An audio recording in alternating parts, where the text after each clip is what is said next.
있는 하버드, 예일, 프린스톤, MIT 등 아이비리그에 속하는 동부 지역의 10개 대학은 세계 최고의 명문 대학들입니다. 그 10개 명문 그 아이비리그의 학생들 중에 끝까지 대학을 졸업하지 못하고 탈락한 학생들이 많은데 대부분의 학생들은 아시아계 학생들이라는 겁니다.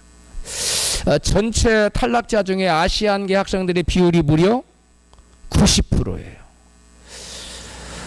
90%가 탈락을 하는데 충격적인 것은 그 90% 중에 약 70%가 한국 학생들이라는 거예요.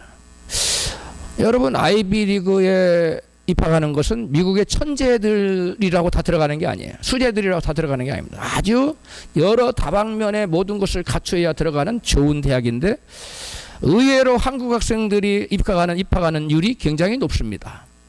아주 특이한 현상이에요. 그래서 한국 학생들이 그 전체 탈락자 중 63%, 79, 63% 정도가 탈락을 하는데 도대체 원인이 뭘까? 그래서 교육학을 전공한 한 사회과학자가 그 한국 탈락한 학생들을 일일이 한 사람 한 사람 면담을 해서 원인을 조사했습니다. 연구 결과가 나왔는데요. 중도의 그 탈락한 한국 학생들의 공통점이 있었는데 그들은 공부를 해야 될 분명한 목표가 없었다는 거예요. 내가 왜 공부를 해야지? 자기 인생에 목숨을 걸 만한 뚜렷한 인생의 꿈과 비전이 없었다는 것이 그들의 공통점으로 밝혀졌어요. 그들은 그 한국의 그 치맛바람이 어머니들의 치맛바람이 세계적으로 유명한데 어머니들의 그 극성맞은 그 어머니들의 그 동기부여로 인해서 세계적인 명문대학에 입학하는 꿈을 갖게 되었고 그래서 그 꿈을 가지고 내가 명문대학 아이비리그에 들어갈 거야 아니면 서부의 그 스탠포드나 버클리에 들어갈 거야 그런 꿈을 가지고 열심히 공부를 했습니다. 그래서 사력을 다하여 공부한 결과 좋은 성적으로 명문대학에 입학할 수 있었습니다. 그러나 문제는 명문대학을 입학하고 난 다음이었어요. 그동안은 어머니 덕분에 명문대학에 입학한다는 분명한 구체적인 꿈이 있었는데 그 꿈을 달성했어요. 더 이상의 꿈과 비전이 없는 겁니다. 이제 내가 내 인생을 위해서 목숨을 걸 만한 깃발을 흔들 만한 나의 모든 힘을 전력 질주해서 달려갈 그런 인생의 분명한 목표가 없었다는 거예요. 그래서 그들은 더 이상 공부할 의미가 없기 때문에 지향점이 없기 때문에 공부를 적당히 한 거예요. 한국에서는 고등학교 때 열심히 하고 대학 들어가서 적당히 해도 졸업은 가능하지만 미국에서는 고등학교 이상으로 대학 들어 열심히 공부를 해야 졸업을 할 수 있어요. 그런데 적당히 했기 때문에 다른 학생들이 열심히 하는데 그냥 탈락을 하는 겁니다. 한국의 좋은 부모는 명문대학에 갈 수 있는 꿈을 자녀에게 심어줄 수 있었지만 목숨 바쳐 헌신할 진정한 인생의 꿈은 심어줄 수가 없었습니다. 그래서 명문대 입학이라는 꿈을 이룬 아이들이 더 이상 꿈이 없기 때문에 열심히 공부할 이유가 사라져버린 것입니다. 성경은 꿈이 없는 사람들의 삶의 방식과 그 결말을 이같이 증거하고 있습니다. 잠언 29장 18절이 시작. 묵시가 없으면 백성이 방자에 행하거니와. 우리 한글 개혁개정의 번역입니다. 그 다음에 그 NASB 미국 표준어 성경에서는 꿈이 없는 백성은 비전이 없는 백성은 절제하지 않고 막 산다. 이렇게 그들은 번역을 해놨어요. 꿈이 없는 사람은 어떻게 살아간다고 말씀하고 있어요? 자신을 절제하지 않아요. 스스로를 절제하지 않아요. 그리고 방자하게 그냥 되는 대로 물결치는 대로 바람 부는 대로 살아가는 사람이 바로 꿈이 없는 백성들의 사람들의 삶의 특징이라고 성경은 말씀하고 있어요. 오늘 본문이죠. 그래서 한글 현대어 성경, 그리고 영어 킹제임스 버전, 그리고 웹스터스 바이블은 이렇게 번역해 놨어요. 잠언 29장 18절, 꿈이 없는 백성은 망할 수밖에 없다. 이거 한국 현대어 성경 굉장히 잘 번역을 해놨어요. 그 다음에 킹제임스 버전과 웹스터스 바이블은 뭐라고 해놨냐? 비전이 없는 백성은 멸망한다. 응? Where there is no vision, the people perish. 비전이 없는, 비전을 소유하지 못한 백성은, 사람들은 뭐 한다고요? 멸망하게 돼 있다는 거예요. 성취해야 될 꿈과 인생 목표가 없는 사람은 자신을 스스로 삼가지 않고 절제하지 않고 되는 대로 그냥 막 살다가 결국 그 인생이 멸망이라는 지점에 도달할 수밖에 없다는 것이에요. 그래서 이런 것을 너무나 잘 아신 우리 하나님께서는 당신의 자녀들 마음에 꿈과 비전을 가지고 살도록 역사하셨어요. 계획하셨어요. 본문 빌립보서 2장 13절입니다. 시작. 너희 안에서 행하시는 이는 하나님이시니 자기의 기쁘신 뜻을 이루하여 너희로 소원을 두고 행하게 하시나니. 소원, 꿈과 비전, 목표를 가지고 우리도록 살도록 하신다는 거예요. 누가? 우리 하나님이 오셔서, 우리 안에 성령 하나님이 오셔서 우리로 하여금 하나님의 기쁘신 뜻을 위하여, 우리의 만족이 아니라 하나님의 기쁘신 뜻을 이루기 위하여 너희 믿는 자들, 하나님의 자녀들 심령 한 사람 한 사람의 성령께서 거셔서 그들의 마음에 뭘 갖고 살도록 하셨다고요? 소원. 다른 말로 꿈과 비전. 그들 인생이 분명히 다다르고자 하는 그 목표 지점을 갖고 원대한 꿈과 비전을 갖고 살도록 하나님께서 우리 안에 오셔서 우리 안에게 뭘 갖고 살도록 하신다고요? 소원을 가지고 꿈과 비전을 갖고 살도록 하신다는 것이에요. 우리 하나님께서는 성령으로 우리 안에, 예수님도 우리 안에 계시는데 당신의 자녀들 안에 오셔서 당신의 자녀들 마음속에 꿈과 비전을 가지고 살도록 우리의 마음에 끊임없이 감동을 주시는 분이 누구시냐면 성령 하나님이세요. 할렐루야. 좋은 부모를 만나면 좋은 대학에 갈 수 있는 꿈을 심어줍니다. 나쁜 부모를 만나면 그런 꿈도 못 가져요. 그러나 좋은 부모를 만나면 좋은 세계적인 명문 대학에 가고자 하는 그 열망을 일으키고 그러한 소원을 갖게 하고 꿈과 비전을 품게 해서 열심히 공부하도록 동기부여를 시켜요. 그러나 그들이라 할지라도 좋으신 하나님을 만나지 못하면 인생의 원대한 꿈과 비전을 가질 수 있다고요? 없다고요? 가질 수 없는 거예요. 우리 안에서 여러분 놀라운 소원을, 하나님의 뜻을 이루기 위한 놀라운 비전을 품게 하시는 분은 오직 누구시기 때문에 성령 하나님이시기 때문에 그렇습니다. 할렐루야. 그래서 좋은 부모를 만나면 명문대학에 갈 수 있는 꿈을 가질 수 있지만 좋으신 하나님을 만나야 원대한 인생의 꿈을 가질 수가 있게 되는 줄로 믿습니다. 여러분 좋은 부모를 만나면 세계적인 명문대학의 꿈을 꾸게 해주지만 좋으신 하나님을 만나면 인생을 걸 수 있는 위대한 하나님의 꿈을 꾸게 해주십니다. 누구의 꿈이요? 하나님의 꿈. 나의 꿈이 아닙니다. 세상 사람들은 인생의 자기의 꿈을 가지고 하다가 안 되면 좌절하고 낭망하고 절망, 그래도 안 되면 자살해버려요. 어떤 사람은 외국에 유학 가서 박사학위를 받고 치과대학 박사학위를 받아서 빚을 많이 얻어가지고 그 다음에 손님들이 많이 올 것이라고 치과대학을 크게 차려놨어요. 손님들이 안 오는 거예요. 외국에서 그 엄청난 그 기계를, 그 의료기구를 사들였는데 갚을 감당할 길이 없어 자살해버렸어. 나의 꿈, 세상 사람들이 꿈는 자신의 꿈은 자기 힘으로 안 되다가 안 되면 낙심하고 절망하고 좌절하고 끝내 자살까지 하는 사람도 있어요. 그러나 우리 안에 계신 하나님께서 우리에게 주신 꿈은 내 힘으로 할 수 없는 그 일을 누구 하신다고요? 하나님이 이루셔서 하나님이 당신의 기쁘신 뜻을 끝내 이루어 주신 줄로 믿습니다. 여러분에게는 나 자신을 위한 나 자신의 꿈이 아니라 목숨을 걸고 반드시 이루고자 하는 하나님의 주신 하나님의 꿈이 있습니까?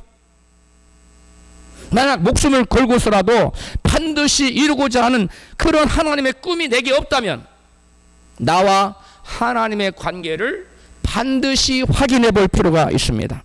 왜냐하면 본문에 하나님께서는 당신의 자녀들 안에 계셔서 당신의 기쁘신 뜻을 위하여 그들로 하여금 마음에 무엇을 두고 행하게 한다고요? 소원을 두고 꿈과 비전을 가지고 인생의 원대한 목표 하나님의 영광을 위해서 하나님 나라를 위해서 나는 이렇게 살리라, 내가 목숨이 달아날지라도 나는 이 일을 반드시 이루리라 하는 그러한 꿈을 하나님 반드시 믿는 자 모든 사람에게 주신다고 말씀하고 있기 때문에 그렇습니다. 할렐루야. 믿는 자는 나 자신을 기쁘게 하려는 내 뜻이 아닌 하나님의 기뻐하시는 뜻을 이루기 위한 하나님의 꿈을 품고 살도록 하셨다는 거예요. 따라서 믿는 자는 꿈을 가지되 자신을 위한 자신의 꿈이 아니라 하나님에 의한 하나님을 위한 하나님의 꿈을 가져야만 될 줄로 믿습니다. 나 자신을 위한 꿈이 아닌 내 인생의 모든 것을 바쳐 이루고자 하는 하나님의 꿈이 없다면 그 사람은 둘 중에 하나예요. 하나는 하나님과 진정한 인격적인 관계가 안 이루어졌거나 관계는 이루어졌으나 하나님의 꿈을 달라고 구하지 않아서 하나님의 꿈을 받지 못했거나 둘 중에 하나입니다. 만약 주님과의 인격적인 관계가 이루어지지 않은 사람은 하나님의 꿈을 구하실 것이 아니라 먼저 하나님과의 관계를 여러분 맺어야 돼요. 하나님이 나의 하나님, 내 인생의 주인, 나는 하나님의 자녀, 그리고 하나님의 종, 이와 같은 관계가 먼저 설정이 돼야 돼요. 이와 같은 관계가 설정이 됐는데도 꿈이 없다면 그러면 구하라 그러면 주실 것이요 라는 말씀을 붙들고 하나님께 간절히 기도해서 하나님의 꿈을 달라고 간절히 기도해서 하나님의 꿈을 가지시기를 축복합니다. 최일송 학생은 대천 농고에 다녔어요. 대천 농고 2학년 때 11시 대예배 예배 시간에 담임 목사님으로부터 꿈에 관한 설교를 듣게 됐습니다. 크리스찬은 믿는 자들은 반드시 꿈을 가져야 한다. 꿈을 꾸고 기도하면 하나님이 그것을 반드시 현실로 만들어주신다. 그런 내용이었어요. 그러나 최일수 학생은 설교를 들으면서 마음속으로 이렇게 거부를 했습니다. 목사님, 그건 아니에요. 저 같은 가난한 집 아들이 꿈을 가지는 것은 불가능해요 라고 마음속으로 외쳤어요. 거부했어요. 그리고 집으로 예배를 마치고 돌아가고 있었는데 아니야, 또 다른 음성이 들려오는 거예요. 나도 하나님께 기도하면 하나님께서 하나님의 꿈을 주실 거야, 구하면 주신다고 하셨으니 꿈도 구하면 하나님 주시지 않을까? 라는 생각이 들었다는 거예요. 그리고 하나님이 앞에 이 최우승 학생이 집에 돌아가다 말고 하나님께 꿈을 달라고 기도하는 것을 제가 여러분에게 그 간증을 직접 들어보겠습니다. 우리 같이 한번 읽어보겠어요. 시작. 교회에서 집까지 가려면 중간 지점에 자그마한 공동 묘지를 지나야 해요. 동네 어른들께서 도깨비 나온다고 하시고 여우도 나온다고 하시고 겁도 나고 해서 늘 피해 다녔는데 그날따라 이상하게 집에 가다가 공동 묘지에서 기도하기 시작했어요. 뭐라고 기도했느냐? 하나님, 저 같은 사람도 꿈을 가질 수 있을까요? 가져도 될까요? 간절한 마음으로 기도할 때 그동안 한 번도 들어보지 못했던 너는 내게 부르짖으라. 내가 내게 응답하겠고 네가 알지 못하는 크고 은밀한 일을 네게 보이리라. 예레미야 33장 말씀이 저에게 들려오기 시작했어요. 그 말씀을 듣고 깜짝 놀랐어요. 그건 한 번도 주님 음성을 들어본 적이 없었던 거예요. 그 하나 음성이 이제 들려왔던 거예요. 한 번도 꿈을 가지지 못했는데 그때 하나님의 꿈을 품게 된 계기가 되었어요. 첫 번째 꿈은 꿈이 박사학위와 대학 교수가 되는 것. 두 번째는 큰 회사의 사장이 되는 것. 마지막은 두 개의 꿈이 이루어진다면 저도 하나님께 드려야 할 것이 있습니다. 제가 살아있는 동안 세계의 불모지에 100개의 교회와 학교를 세우겠습니다 라고 기도했어요. 이분이 지금 간증한 내용이에요. 최우승 학생이 설교를 들을 때는 너 같은 가난한 사람 자식은 꿈을 꿀 수 있다 없다? 그럼 불가능하다. 그 누구 같은 생각일까요? 마귀가 이 학생으로 하여금 이 학생의 꿈을 가지면 큰일 나거든. 하나님의 놀라운 역사가 나타나니까 그걸 막으려고 너 같은 가난한 애가 무슨 꿈을 꿔죠? 돈 있는 좀 형편 좋은 애들이 꿈꾸는 거지 하고 원천 봉쇄했어요. 그런데 집으로 가는 길에 최을승 학생 안에 누가 계셔서? 성령 하나님 계셔서 말씀하기 시작하는 거예요. 너도 기도하면 하나님의 꿈을 가질 수 있으니 기도하라 이렇게 말씀하시고 공동묘지를 맨날 뭐하고 다녔는데 피해서 빨리 가거나 했는데 그날따라 공동묘지 안에 들어가서 그 잔디 위에서 이상하게 기도를 하기 시작하도록 하신 거예요. 여러분, 주일 설교 한편으로 최을승 학생의 그 인생을 통째로 바꿔버렸는데 마귀의 해방으로 하마터면 하나님의 꿈을 받지도 못하고 그의 인생이 별 볼 일 없는 인생으로 끝마칠 뻔했어요. 그는 인생으로 끝날 뻔했어요. 우리가 주일 설교를 통해서 하나님의 내게 주시는 레마의 음성, 하나님 말씀을 받을 수 있느냐 없느냐가 그 인생을 성공자로도 아니면 그 인생을 실패자로도 그 인생을 위대한 사람으로 아니면 별 볼 일 없는 사람으로 여러분 구분지어 놓는다는 거예요.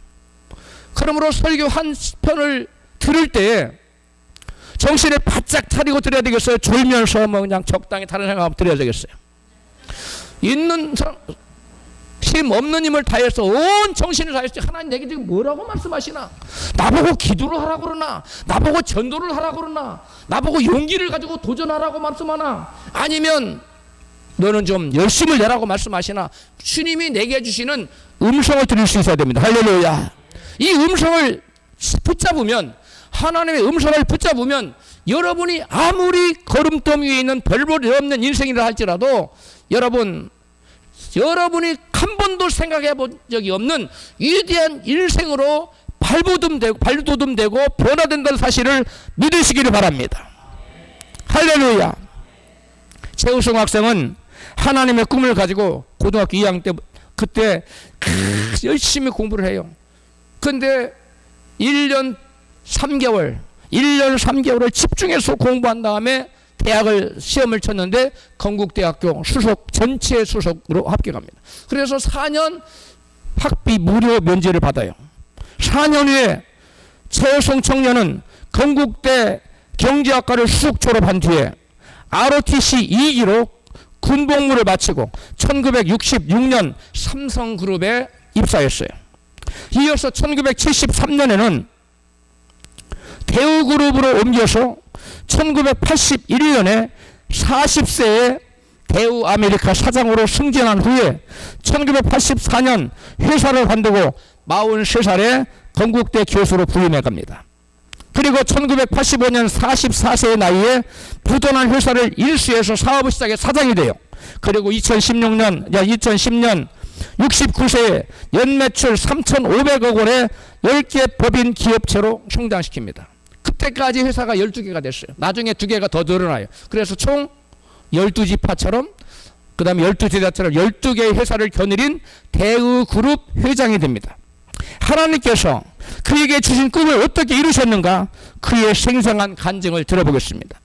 2012년 6월 5일 나는 명예선교학 박사학위를 받았다. 첫 번째 꿈이 뭐예요? 박사학위와 교수가 되는 거잖아요. 그게 첫 번째 꿈인데 박사학위 받았다. 경제학 박사와 명예경영학 박사를 받은 데 이어 세 번째 학위였다. 경제학 박사는 진짜 학위예요. 선교학 박사와 그 다음에 경영학 박사는 명예박사지만 경제학 박사는 진짜 박사예요. 그래서 건국대 교수가 될 수 있었던 거예요. 나는 40세에 대기업 사장을 했다. 이 나이에는 부장도 하기 힘들었다. 부장 승진도 어려웠다는 거 40세에. 지금 40세 부장 잘 안 되잖아요. 그때도 마찬가지였어요. 초고속 승진이 가져다준 결과였다. 40세에 사장 된 게. 그것도 조그만 회사가 아니라 대우그룹에서. 하나님은 나를 12개 계열 회사를 운영하는 회사의 회장으로 세워주셨다. 사장이 되게 해달라고 기도했는데 회장이 된 것이다. 하나님과 함께하라는 책 2013년에 발간한 그 책에 나와 있는 내용이고, 그 다음에 100개의 교회와 학교는 75세가 될 때까지 세계 38개국에 세울 수 있도록 하나님께서 이루어 주셨습니다. 크리스찬 미디어에 인터넷에 나와 있는 내용. 이분이 100개의 교회와 100개의 학교를 몇 세에 달성했다고요? 75세에. 그리고 이분이 거의 200개 가까이 86세에 소천하셨는데 교회를 세계 만국에 세우다가 자녀들에게 1000개의 교회를 세우라고 유언을 남기고 가셨어요. 하나님께서 최우승 학생이 꿈을 달라고 기도하던 고2 때 주신 꿈을 모두 현실로 이루어 주셨습니다. 할렐루야. 하나님이 계시지 않는다면 그거 한 번도 농고 학생이 무슨 박사학위 받아서 교수가 될 생각을 했겠으며 무슨 대기업의 회장이 될 것을 꿈을 꿨겠으며 그런 건 생각도 못했지요.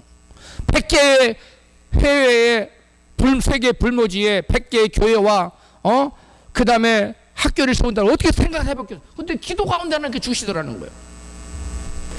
최우수 학생이 그런 세 가지 꿈을 받은 다음에 하나님 꿈을 주셨으니까 하나님이 다 이루실 거야 하고 가만히 있었을까요? 아니에요. 그분의 간증을 들어보겠습니다. 시작. 세 가지 꿈이 실현된 데에는 부모님의 기도의 힘이 절대적이었다. 나는 새벽 기도의 능력을 믿는다. 이분은 그 고등학교 때부터 새벽 기도를 쭉 다닙니다. 여러분, 꿈을 가져도 크고 원대한 꿈을 꾸려면 뭐가 뒷받침이 돼야 돼요? 기도가 뒷받침이 돼야 돼요. 나는 매일 새벽 기도 때 1시간 동안 기도하고 성경을 읽는다. 세상 싸움에서 승리하는 세 가지 비결이 있다. 세 가지 비결이 뭐냐? 새벽 기도와 성경 묵상 그리고 섬김이 그것이다.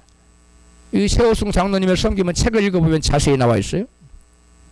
아무리 위대한 하나님의 꿈을 가슴에 품고 있어도 그 꿈이 내게 이루어지기를 기도하지 않으면 하나님은 역사하실 수가 없는 것입니다. 하나님의 꿈을 품을 사람은 단지 기도만 하는 게 아니라 또한 하나님을 사랑하는 사람이 돼야 돼요. 어떤 사람이 돼야 된다고요? 하나님을 사랑해야 됩니다. 잠언 8장 17절 시작. 나를 사랑하는 자들이 나의 사랑을 입으며 나의 간절히 찾는 자가 나를 만날 것이니라. 하나님 사랑해, 하나님 사랑 입어요. 그래서 하나님의 사랑을 입는데 18절에 시작.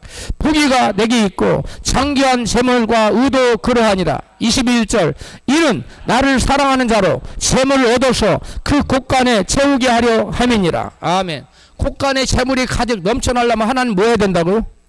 사랑하라는 거예요. 여러분 하나님 사랑하고 계십니까? 하나님 안 보이는데 어떻게 사랑해요? 눈에 보이는 교회를 사랑하는 사람 하나님 사랑하는 사람이고 눈에 보이는 교회를 등한히 하고 관심을 쏟지 않은 하나님께 관심이 없는 거예요. 하나님 사랑하는 분들이 다 되시기를 축복합니다. 할렐루야. 세우순 청년은 대학 시절에 그 화양리에 있는 그 서대문 독립문 그쪽에 저 알아요. 제가 맨날 거기를 다녔어요. 저는 홍도에 살아서 중학교 1학년 때부터 맨날 거기를 차를 타고 지나가는 화양교회 화양극장 있는데 그 뒷골목에 있었어요. 그 교회를 다니면서 하나님 이렇게 기도했습니다. 제 형편을 잘 아시는 하나님, 대학을 졸업한 후에 좋은 직장에 취직이 되어 장로님들보다 더 많은 헌금을 하게 해주세요. 우리 교회에서 헌금을 제일 많이 하는 교인이 되게 해주세요. 하나님과 함께하라는 책 속에 나와 있는 간증 내용이에요. 그는 자신을 위해서 지금 좋은 직장을 구하고 있어요? 아니면 어떤 다른 목적으로 좋은 직장을 구하고 있어요? 그게 뭐지요? 예, 이 책에 보면 자세히 나와 있어요. 그 교회 형편이 너무 어려웠다는 거예요. 재정적으로 너무 어려운 걸 알고 내가 돈을 많이 벌어서 장로님보다 헌금을 더 많이 해야 되겠다. 그런 꿈을 가지고 하나님께 좋은 직장을 달라고 한 거예요. 할렐루야. 그래서 그는 우리 교회에서 헌금 제일 많이 하는 사람, 자기가 부자 되기 위해서가 아니라 돈을 제일 많이 벌어야 헌금 많이 하고 11조도 많이 할 수 있으니까 그런 기도를 한 거예요. 자, 하나님께서 그의 기도를 들으셨을까요? 안 들으셨을까요? 들으셨어요. 그래서 그가 대학을 졸업한 후에 공무원, 그 다음에 삼성, 그 다음에 대우 여러 회사에 다 합격이 돼요. 근데 어디를 택했느냐? 삼성그룹에 들어갑니다. 삼성그룹에 들어가서 이제 첫 월급을 탔어요. 그러자 그는 하나님과 약속을 지킵니다. 같이 읽어봐요. 시작. 첫 월급을 타던 날의 감격을 지금도 잊을 수 없다. 월급 봉투를 옆에 놓고 11조 봉투에 그것을 담았다. 세상에 태어나서 처음으로 드리는 11조였다. 그런데 교회에서 제일 많이 11조를 하겠다고 한 기도가 자꾸만 떠올랐다. 장로님 두 분보다 많은 11조, 부자 부목상보다 더 많은 11조, 결국 10의 3조를 봉투에 담았다. 나에게 물질 축복이 부어진 비결이 여기에 있다. 그냥 꿈만 꾼다고 된 것이 아니라 하나님을 열심히 기도했고 하나님을 그만큼 뭐 했다고요? 사랑했다는 거예요. 여러분 11조만 드려도 하나님 기뻐하세요. 그런데 첫 월급 받을 때보다 10에 몇 조를 드렸다고요? 3조를 드릴 만큼 그는 하나님을 사랑했던 사람이었다는 거예요. 하나님을 사랑한 자로 하나님의 사랑을 받아 재물을 얻어 곳간에 채워지는 그 복을 평생에 받고 살다가 올 2004년 2월에 86세 일기로 하나님의 부르심 받아 천국 갔어요. 할렐루야. 예수님 말씀합니다. 내 보물이 있는 곳에는 내 마음도 있느니라. 그러니까 주님 앞에 여러분 헌금 드리는 건 하나님 예수님이 헌금 드리는 거 유익 있게 이렇게 쳐다봤다 그랬어요. 유익 있게. 왜냐? 하나님이 돈을 좋아하셔서가 아니라 하나님의 돈을 사랑하시는 거, 우리를 사랑하셔요. 할렐루야. 그래서 우리가 잘 되기를 원하시는 마음으로 우리가 헌금 드리는 모습에서 유익 있게 쳐다본다는 거예요. 그러므로 하나님 내가 사랑합니다 막 외치고 막 아무리 큰 소리로 소리쳐도 하나님께 드리는 것이 인색한 사람은 하나님을 사랑하는 마음이 있긴 있겠죠. 그러나 조금밖에 없는 거예요. 그래서 여러분 하나님께서는 뭐라고 말씀하시느냐? 눈먼 것, 병든 것으로 하나님께 이스라엘 백성들이 드렸어요. 예물을 드릴 때 11조도 그렇고 열의 하나를 드려야 되는데 눈먼 거, 그 팔면 값이 조금 나오죠.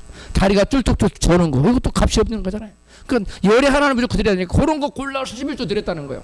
그리고 하나님이 뭐라고 그랬냐? 그들의 백성을 위해서 향해서 이 백성이 입술로는 나를 사랑하나 그 마음은 내게서 멀도다. 할렐루야. 하나님은 우리의 물질을 원하는 것이 아니라 우리 마음에 하나님을 향한 무엇을 원하는 거요? 사랑의 마음을 보시기를 원하는 겁니다. 할렐루야. 사람도 사랑하는 사람에게는 좋은 것을 얼만큼 주고 싶어요? 많이 주고 또 그것도 부족해서 더 주고 싶어요. 그게 사랑하는 사람의 관계예요. 근데 사랑하지 않는 사람에게는 조그마한 거 주는 것도 아까운 법이에요. 그게 사람입니다. 우리 하나님도 똑같습니다. 우리 인간에게 하나님 형상이 있는데 하나님의 형상대로 우리 인간을 지었어요. 하나님은 우리 인간 전혀 동떨어진 분이 아니에요.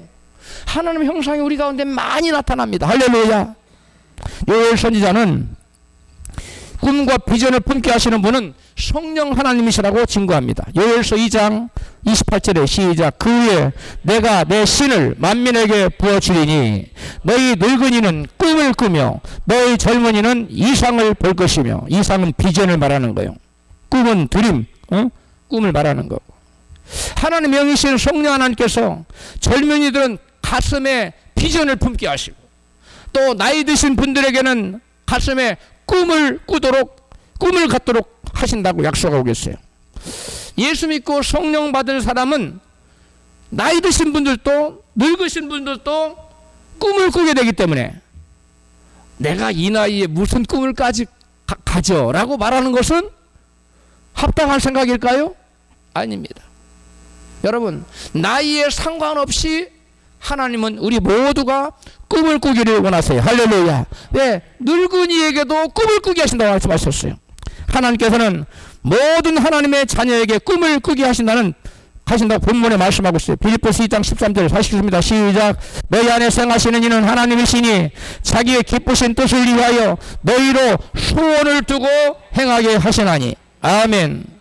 여러분, 하나님의 자녀라면, 그 안에 성령을 모신 자녀라면 나이와 상관없이 늙으신 분들도 나이가 드신 분들도 꿈을 꾸는 것이 여러분 지극히 당연한 거예요. 왜? 그 안에 계신 하나님께서 늙은이들도 장차 뭐 할 것이다? 꿈을 꾸게 될 것. 이 장차라는 그 성령을 보내신 이유를 말하는 거예요.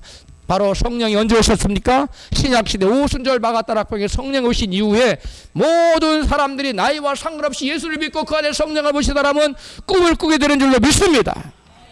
그러한 꿈을 여러분 가지세요. 나이 드신 분들도 꿈을 꾸면 하나님의 그 꿈을 이루실까요? 안 이루실까요? 반드시 이루십니다. 사무엘 울만이라는 사람은 미국 경제인이에요. 사업가예요. 그리고 시를 쓰는 시인이었어요. 그런데 그는 많은 시를 썼는데 그 중에 청춘이라는 시를 썼는데 그 청춘이라는 사무엘 울만이 지은 청춘이라는 시가 수많은 사람들에게 도전을 주고 수많은 사람들의 나이 드신 사람들의 삶을 변화시키는 놀라운 여러분 영향력을 끼쳤어요. 청춘이라는 시를 우리 한번 같이 읽어보겠어요. 같이 읽습니다. 시작. 청춘이란 인생의 어느 한 시기를 말하는 것이 아니라 강인한 의지, 풍부한 상상력, 불타는 열정과 같은 마음의 상태를 말하나니 그것은 장밋빛 뺨, 앵도 같은 입술, 하늘거리는 자태가 아니라 인생의 깊은 샘에서 솟아나는 두려움을 물리치는 용기, 안위를 뿌리치는 모험심과 같은 신선한 정신을 뜻한다네. 때로는 20살 청년보다 8살 노인이 더 청춘일 수 있다네. 누구나 소울만으로 늙지 않고 꿈과 이상을 잃어버릴 때 늙나니 세월은 피부의 주름을 늘리지만 열정을 가진 마음을 시들게 할 순 없다네. 중략, 길어서 내가 생략했어요.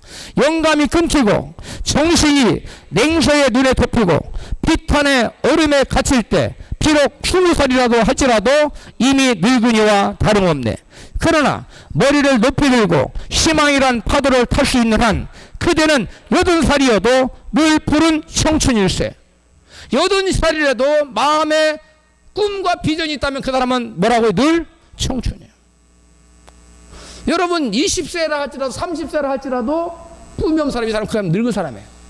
여러분 80이 넘었어요. 우리 교회는 80이 넘은 분이 없지만은 70이 넘었어요.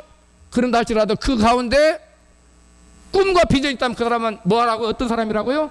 20세보다 더 젊은 청춘이라는 거예요. 할렐루야. 그러므로 옆에 계신 분에게 말씀, 당신은 청춘입니다. 자, 먼저 물어봐야 되겠죠. 꿈이 있냐고. 당신은 하나님의 꿈이 있습니까? 물어보세요. 그 있다고 대답 안 해서 물어보세요. 말하겠어. 당신은 영원한 청춘입니다. 할렐루야. 꿈 있는 사람은 청춘이에요.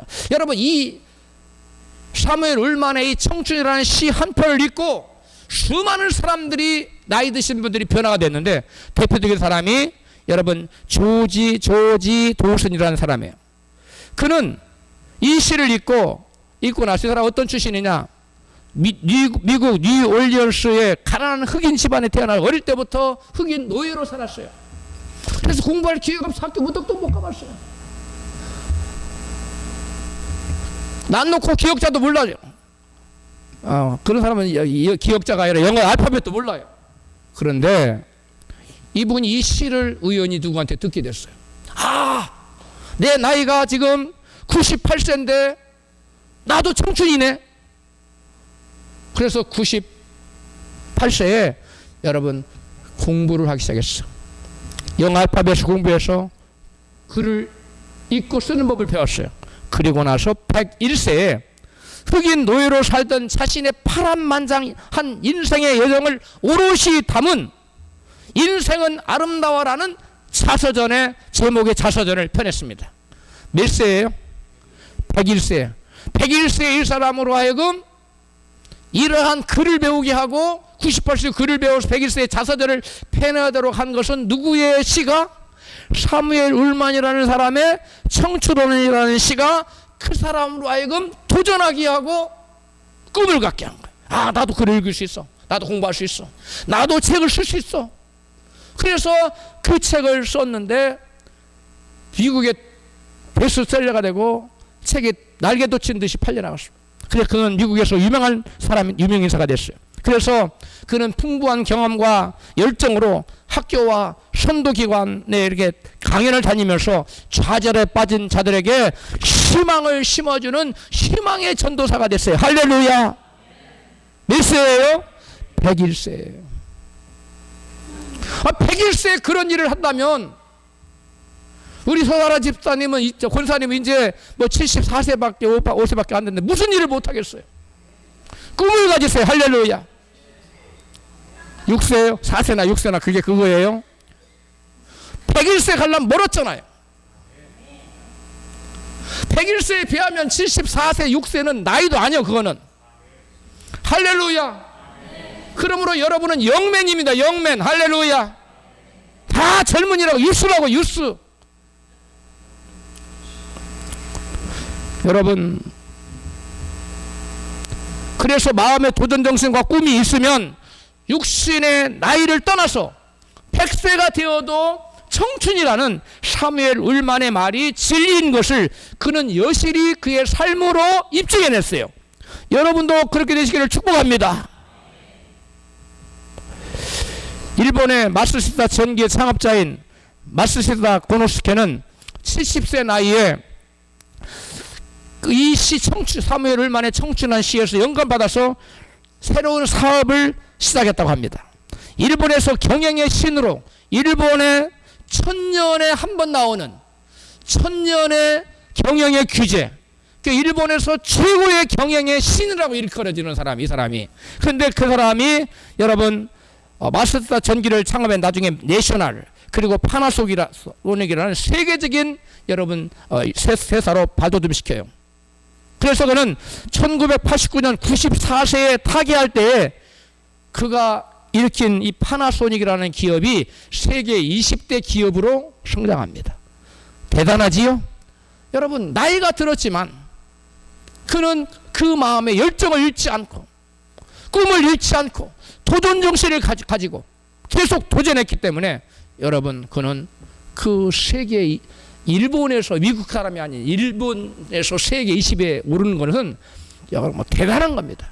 지금 일본에서 세계 20대 기업이 없어요. 50대 기업도 하나도 없어요. 거의 대부분 미국을 차지하고 있어요. 그런데 그 당시 20대의 기업에 미국, 일본의 이 기업이 올랐다는 대단한 겁니다. 여러분, 그는 그의 자기의 자서전 이름도 영원한 청춘이라고 지었어요. 이 청춘한 시에서 얼마나 영감을 받았던지 자기 자서전 이름도 제목도 영원한 청춘이에요. 그 자서전에서 이런 얘기를 합니다. 청춘이란 마음이 젊은 것이다. 청춘이 뭐라고요? 나이가 젊은 게 아니라는 거예요. 마음이 젊은 것이다. 나이가 아무리 많아도 그 마음이 젊으면 청춘이고, 나이가 아무리 젊어도 그 마음에 꿈도 없고 비전도 없으면 그 사람은 늙은 사람이라는 거예요. 청춘이란 마음이 젊은 것이다. 신념과 희망이 흘러넘치고 용기가 가득 차 날마다 새로운 활동을 계속하는 간 청춘은 영원히 그 사람의 것이다. 할렐루야. 누구나 일에 몰입하는 사람은 승진뿐 아니라 더 큰 결실도 얻을 것이니 왕성한 탐구심을 가지고 머리를 높이 들고 희망의 물결을 붙잡아라. 할렐루야. 이 짧은 문장 속에서 계속 나오는 반복된 단어가 있죠. 뭐예요? 희망을 얘기하고 있습니다. 희망. 꿈을 가지라는 거예요. 할렐루야. 예수님은 하늘 영광 보좌를 버리고 이 땅에 낮고 천한 땅에 오셔서 저와 여러분을 위해서 우리의 모든 죄를 지고 십자가에서 피 흘려 죽으심으로 우리로 하여금 영원한 천국을 꿈꾸게 하셨어요. 할렐루야. 그리고 영원한 천국만 꿈꾸는 것이 아니라 우리가 이 땅에서도 천국을 누리며 가나안 천국을 누리며 살 수 있도록 꿈을 갖고 살도록 성령님을 보내주셨어요. 할렐루야. 성령님이 우리 안에 오셔서 이 땅에 살면서 가나안 천국을 누리며 살도록 끊임없이 우리에게 꿈과 용기와 도전의식을 불어넣어 주시고 계시는 줄로 믿습니다. 할렐루야. 여러분, 성경에 나오는 위대한 인물치고 하나님으로부터 꿈과 비전을 받지 않은 사람이 없어요. 요셉, 모세, 사무엘, 다윗, 그리고 예레미야 등 구약의 모든 위대한 선지자들의 공통점이 뭐냐면 하나님으로부터 꿈과 비전과 사명을 받았다는 거예요. 신약시대 위대한 사도 바울에게도 하나님께서 꿈을 주셨는데 어떤 꿈을 주셨느냐? 세상 것을 차지하라는 꿈이 아니라 바울이 내가 몸 안에 있었는지 몸 밖에 있었는지 모른다고 하면서 천국을 봐버렸어요. 장난감 가지고 놀다가 실제로 굴러다니는 실제 굴러다니는 차를 한 번도 못 봤어요. 그런 차가 있는지도 몰랐고 장난감만 가지고 맨날 놀다가 실제로 자동차를 봐버린 사람은, 굴러다니는 자동차를 본 사람은 그 갖고 놀던 모조품 장난감이 흥미가 있어요? 더 이상 연연하지 않죠. 그게 무슨 의미가 있어요? 마찬가지예요. 이 세상은 자동차 모조품 같은 거예요. 근데 실제로 굴러다니는 자동차와 있는 천국 가서 바울은 그때부터 바울의 꿈과 비전은 오직 세상에 있는 것이 어디에 있었어요? 하늘에. 바울에게 영원한 하나님 나라의 비전을 심어준 거예요. 할렐루야.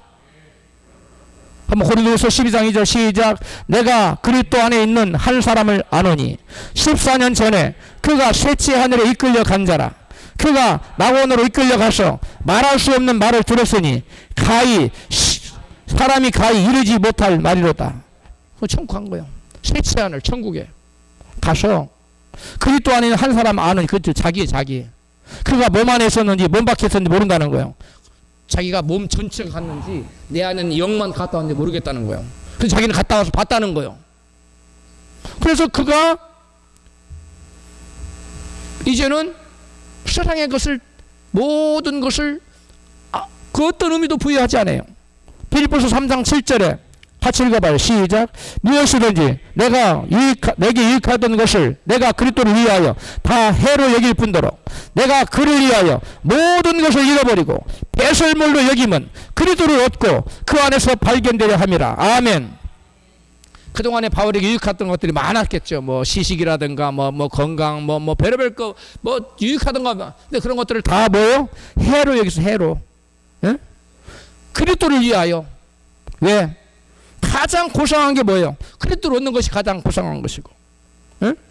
그래서 그런 것들을 다 배설물로 세상 것들을 다 배설물로 그래서 바울은 세상 것에 가치를 두지 않았어요. 그래서 바울은 세상 것을 추구하지 않았어요. 하나는 세상 것 뭐 이루어진 이런 거 말하지 않았어요. 오로지 바울이 염두에 두고 추구하고 가치를 두고 달려갔던 것은 뭐냐면 하늘나라 영광이에요. 할렐루야. 그래서 그의 그리스도의 몸된 교회를 위하여 내가 그리스도의 몸된 교회를 위해서 내가 그리스도의 고난에 내가 내 몸으로 고난에 동참한다고 말하고 있어요. 그래도 영광에 동참하기 위해서 하늘나라를 위해서 그리스도의 남은 고난을 내 몸에 채운다고 말하고 있어요. 이게 바울이에요. 왜 그래요? 바울은 진짜를 봤어요. 이 세상에 있는 무조품 세상이 아니라 진짜 하늘의 영광을 봤어요. 그래서 바울은 세상에서 그 무엇을 쌓아두려고 세상에서 그 무엇을 이루려고 하지 않고 영원한 나라에서 영원한 나라의 주인공 되기 위해서 여러분 바울은 뭐라고까지 말하냐면 내가 하나님께 가서 빨리 가서 좀 쉬고 싶다. 나이도 들었고 몸도 잘 마음에 안 들고 말도 안 들고 늙어서 또 감옥도 수없이 가고 맨날 받고 너무 사역이 힘들어서 주님께 가서 빨리 가서 쉬고 싶은 마음이 가득해. 그럼에도 불구하고 바울은 내가 이 땅에서 살고 싶었어요. 왜 그랬어요? 하늘나라에 가서 더 큰 상급 받고 싶었어요. 할렐루야. 이 땅에서 수고한 모든 것, 이 땅에서 섬긴 모든 것들이 하늘나라의 영원한 저와 여러분의 상급으로 쌓여지는 줄로 믿습니다. 우리 하나님께서 누군가에게 그 무엇을 주시고자 할 때 먼저 바랄 수 없는 중에 바라게 하세요. 그리고 꿈을 꾸게 하세요. 하나님께서는 아브라함에게 믿음의 조상 아브라함에게 땅을 주실 때에도 먼저 그렇게 하셨어요. 창세기 13장 14절입니다. 시작. 여호와께서 아브라함에게 이르시되 너는 눈을 들어 너 있는 곳에서 동서남북을 뭐하라? 바라보라는 거예요. 15절 시작. 네가 보는 모든 땅을 내가 너와 내 자손에게 주리니 영원히 이루리라. 아멘. 하나님이 아브라함에게 어떤 걸 주겠다고 그랬어요? 네가 보는 땅을. 그 네가 안 보면, 네가 바라보지 않으면 안 준다는 거예요. 여러분 잘 새겨드려야 돼요. 저와 여러분의 믿음으로 꿈과 비전을 가지고 바라보는 걸 주신다는 거예요. 할렐루야. 바라보지 않는 자에게 하나 안 주신다는 거예요.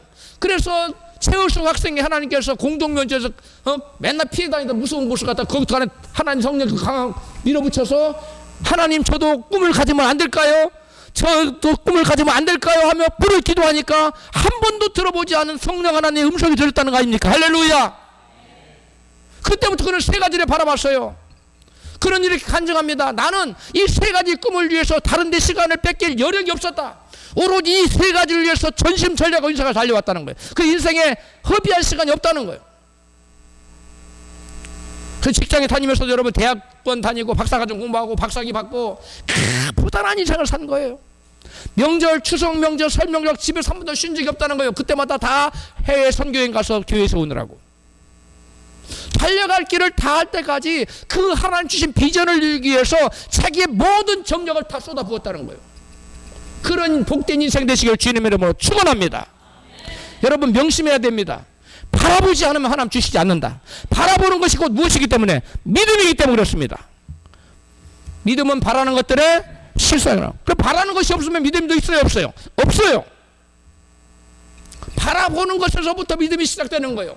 우리가 바라볼 때 하나님 역사하기 시작합니다. 그래서 하나님께서 아브라함에게 너는 너 있는 곳으로 눈을 들어 동서남북을 바라보라고 그랬어요. 네가 보는 모든 땅을 내가 네게 주겠다고 그랬어요. 너에게만 아니라 너희 자손에게 주겠다고 그랬어요. 너는 너 있는 곳에서 네가 지금 어떤 형편이 있든지 상관하지 않는다는 거예요. 동서남북을 바라보라. 하나님은 동쪽만 바라봐야 돼. 너는 초등학교밖에 안 나왔으니까 너는 서쪽 바라보면 안 돼. 그렇게 제한하지 않았다는 거예요. 꿈을 무제한으로 꿀 수 있다는 거예요. 어떤 형편이 있어도 꿈을 꿀 수 있다는 거예요. 할렐루야. 다음에 하나님께서 아브라함에게 자녀를 백세가 되도록 낳지 못했는데 하나님께서는 아브라함에게 자녀를 주겠다고 약속했어요. 창세기 15장 5절 시작. 여호와께서 그를 이끌고 밖으로 나가 가라사대 하늘을 울러 무뼈를 셀 수 있나 보라. 이게 보라가 바라보라예요. 영어로 룩업이에요. 룩업이라는 말은 주목하여 바라보아라 그 말이에요. 영어로.